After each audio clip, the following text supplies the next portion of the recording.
Ngayong araw meron kaming magandang balita sa inyo, kaya pala palaging kumakain si Ivy, meron na pala siyang ibang nararamdaman.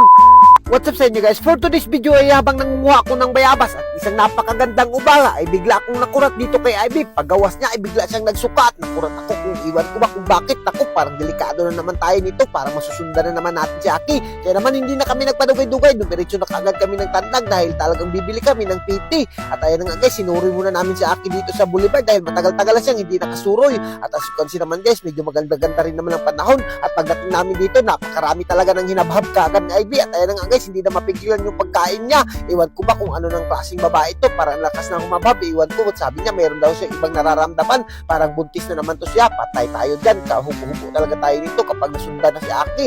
At ayun nga guys, sa puntong ito talagang hindi niya na pinasaylo yung mga pagkaon dyan. At si Aki napakaliit pa naman at masusundan na naman. Ay naku, talagang delikado tayo dyan, talagang magkakahirap tayo sa kalisod nito. At kaya nga pala kami pumunta ng tandag dito guys, ay bibili kami ng PT at dito na lang kami bumili sa Gaisano. At ayun nga guys, hindi na ako nagpadugay-dugay pa, bumili na kaagad ako at sinama ko na si Aki. At sabi ng tindira sa akin, naku, susundan na naman daw, napakabata pa ni Aki. At ayun nga guys, hindi na kami nagduha-duha ni Aki, talagang tinistingan na namin yung PT niya.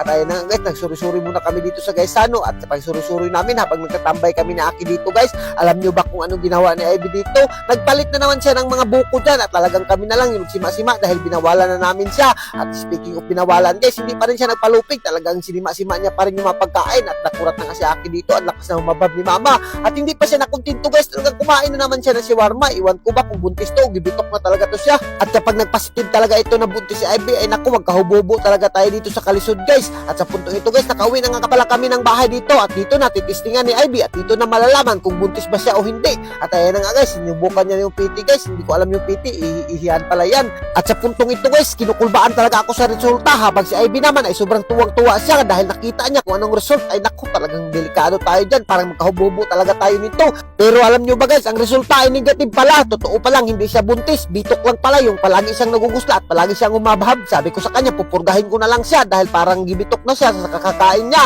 At hanggang dito na lang muna kami guys, at kung giganahan ka sa mga video namin, huwag mo nang kalimutan i-like and share para mas marami pa tayong lingaw. Thank you and God bless you all. Mabuhay kayong lahat dyan mga idol hanggat gusto nyo. So ayun guys, kapag nag-register ka dito ay hindi kami magsasawa na may mimigay at mamimili kami na Ivy guys ng mabibigyan namin ng cash G. Kaya pang hinihintay mo. Ito nga pala guys, Peach Grape, napakagandang laro talaga to. At hindi ka magmamahay. Kung gusto mong manalo at mabigyan ng Gcash, i-comment mo lang sa comment section. Nasa comment section pala yung link guys. At ito guys, talagang napakaraming laro ang pwede mong pagpipilian. Kaya ano pang hinihintay mo guys, huwag ka nang magpadugay-dugay pa. So ayun guys, itong cash G namin kapag naka-register at naka-share ka dito ay nako, uubusin talaga namin to. Kaya ano pang hinihintay nyo guys, nasa comment section talaga yung link. Huwag na kayong magpadugay-dugay pa. Thank you and God bless you all. Mabuhay kayong lahat dyan mga idol hanggat gusto nyo at mag-amping kayo kanunay.